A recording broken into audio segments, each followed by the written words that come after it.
This is Trey Passer, and it's Saturday, and welcome to the Horoscope 101 channel. So it's my day, and this week on the Horoscope 101 channel, it's Werewolf Week, and the movie that I'm going to be reviewing for this week is called The Werewolf of London, a movie that came out in 1935, 6 years before The Wolfman. Okay, this is part of the DVD set that came out years ago, the Legacy Collection, Universal Monster series, and a movie on this collection. One of the movies on this collection, besides The Wolfman, of course, I think Frankenstein meets The Wolfman, is The Werewolf of London, a movie that came out actually 6 years before the 1941 classic with Lon Chaney. Okay, this story is it's based on scientists. Well, let me tell you who stars in the movie. Henry Hull, who plays Dr. Wilfred Glendon, botanist, and you have Warner Olin, who's actually played Charlie Chan in Charlie Chan movies. In this movie, he plays Dr. Yagami, and then you have Valerie Hobson, who plays Lisa Glendon, wife, the young neglected wife of Dr. Glendon. Then you have Lester Matthews as Paul Ames, a childhood sweetheart of Lisa Glendon. Then you have Spring Bangington, who plays Miss Eddie Combs, the busybody aunt of of Lisa Glendon. And this story is basically about Dr. Glendon. He's a botanist, and he's searching, and as the movie begins, he's searching in Tibet for a rare Tibetan flower that's supposed to only bloom under moonlight. It's a rare flower that blooms only under the full moon. Okay, now while searching for this, he's attacked. Dr. Glendon is attacked by a werewolf, and he manages to fight the creature off, and manages to catch a plant to take a specimen back home, where he tries to get it to bloom under artificial conditions, under like a moonlight beam. He tries to get the flower to bloom.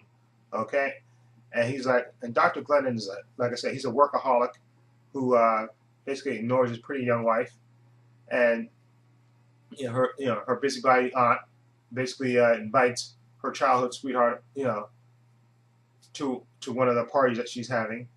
Okay, and of course Dr. Glendon, of course, is he's one of these stuffy up shirt scientists who's, like I said, he's concentrating on his work, and he's basically ignoring his young pretty wife Lisa. Okay, and while at this party, he meets Dr. Yagami, who basically goes up to him and tells him that we've met in Tibet somewhere. And of course, Dr. Glendon doesn't remember meeting him, but he basically tells him he knows that he was in Tibet looking for this rare flower, and can he see the flower? And of course, Dr. Glendon says, no, not until I complete my experiments, then I'll present it to the whole world. Okay, and then later, you find Dr. Glendon finds himself. Oh yeah, basically, I'm sorry. Dr. Yagami basically tells him that this rare flower that he was looking for is probably the only known, not cure. It's not cure. He said the only known thing that can stop, basically, from werewolves, from the effects of lycanthropy. I think that's the word I want to say. He tells him that's the only thing that can stop it. Okay, and of course Dr. Glendon doesn't believe him. He thinks thinks Dr. Yagami is a little crazy. So he even mentions to him that I gave that up, believing in ghosts and goblins and stuff and monsters when I was 6. Okay, but Dr. Yagami tells him maybe I can come later and see it. But like I said, Dr. Glendon just tells him, listen, you're not going to see it, okay, until after I complete my experiments. Okay, and then I'll present it to the world. Okay, and then later that night, Dr. Glendon, of course, changes into a wolf, a werewolf. Okay, now this movie is a little different than the 1941 classic, which is my favorite movie. This movie has a little bit more humor in it. Okay, it's still an entertaining movie, and the first transformation sequence of Dr. Glendon, I think it's pretty good. They actually show him passing through like columns. Like you see him walking down, and you see him So he goes from one stage, you see him getting hairier and hairier and hairier, and until he's a full werewolf. Now this Dr. Glendon, this werewolf character in this movie is a little bit more, is I think different. It's different than the Lon Chaney werewolf. In this movie, the werewolf is kind of is sort of cunning. It's kind of smart and more deliberate. Like if I want to compare it to the Larry Talbot werewolf, who seems to just kill randomly whoever he happens upon, this werewolf seems kind of Dr. Glendon's werewolf or werewolf creature seems more deliberate, and you see that in the movie when you're watching it. You'll see what I mean by that. Okay, and also this movie has a little bit more humor in it. Okay, first of all, Dr. Glendon's wife Lisa, her aunt Eddie is a little bit, she's plays like a kind of like a ditzy character who's always having parties and flirting and stuff, and so her character is a little ditzy. And then also there's two other characters in this movie called Mrs. Whack and Mrs. Moncaster, who are two ladies that that drink at a bar and who run boarding houses and stuff. And basically, I think it's Mrs. Whack, is the person that Dr. Glendon goes to rent a room. Once he finds out, of course, after he changes the first time, and he discovers that he's killed somebody, he decides to rent a room away from his house so he can, and lock himself up so that way he doesn't attack anybody else. And of course, like I say, you have the two drunk landladies, they're getting drunk and stuff, and of course they discover, while spying on Dr. Glendon, that he's basically a werewolf. Okay, so this movie, like I said, I found this movie entertaining, like I said, and reading a few facts about this movie. Dr. Glendon, the same Jack Pierce who did the werewolf makeup for, of course, the Wolfman. He also did the makeup for this Henry Hull's character in this movie, but his character, I would say his werewolf looks more like closer to sort of like Eddie Munster. That's, I think, a good way to describe it. He looks closer to like Eddie Munster, his werewolf character. Less hairy, and I read that Henry Hull didn't like all the makeup, that essentially his makeup was the same as Lon Chaney's makeup, but he decided not to have his character be as hairy, his werewolf be as hairy. So that's why his werewolf is different than Larry Talbot's werewolf. Okay, so, but I still enjoyed this movie, and like I said, and Warner Olin, who plays Dr. Yagami, but I don't want to give away, because I think it's a good little mystery thing. He's pretty good also, as like I said, it's the scientist who's trying to basically find out what Dr. Glendon is doing with his flowers and stuff, and he seems very interested in his experiments and stuff, and I don't want to give away what his part is in the movie, but he's very good at it also. And like I said, Henry Hull is pretty good. I know a lot of people said, but oh yeah, and another thing, one of the main reasons why I love the Wolfman character is that the Larry Talbot character is that you have sympathy for him.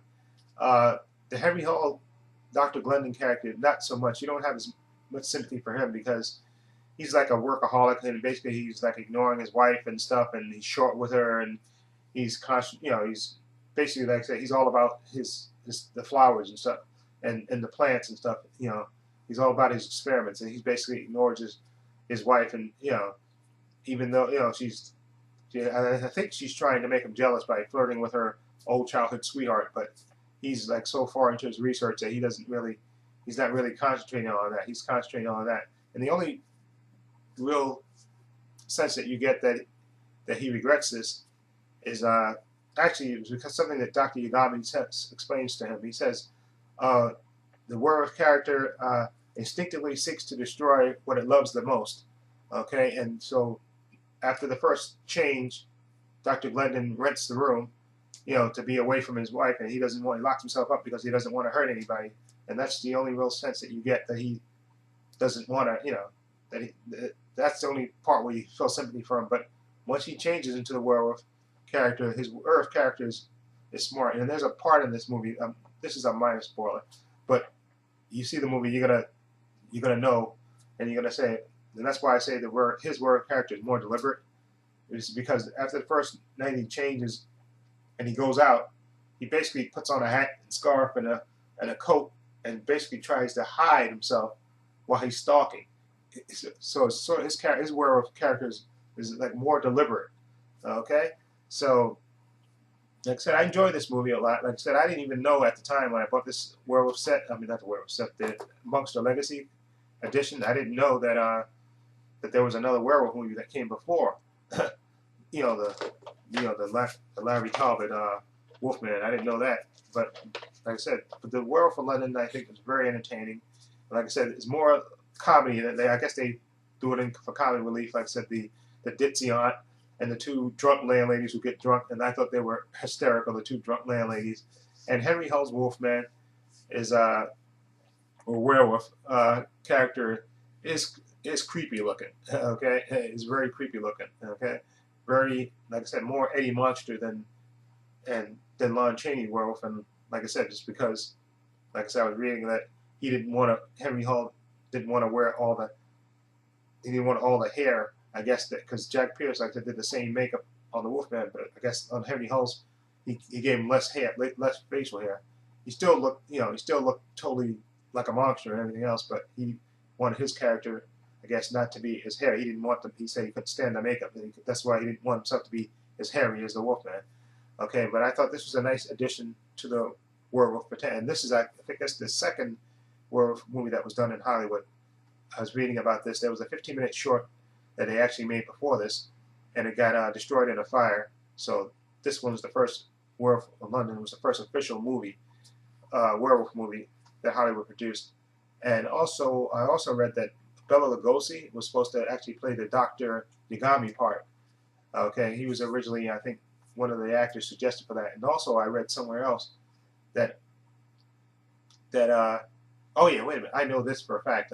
Bela Lugosi, excuse me, Boris Karloff originally was supposed to play the Wolfman, I think in the 1941 version, the Wolfman, but I think I think the script got changed around and stuff, and then he went on to other things.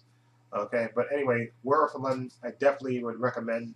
It's a nice entry. Like I said, I think it's 75 minutes. A nice entry into the Werewolf. And I guess it's the first official full-length werewolf movie in it, and I think it was pretty good. Like I said, definitely worth picking up and watching. I know a lot of people have this Monster Legacy edition, so they've probably seen it already, but it's definitely worth checking out, okay, to see it's basically the first full werewolf movie. Okay, so let me know what you think.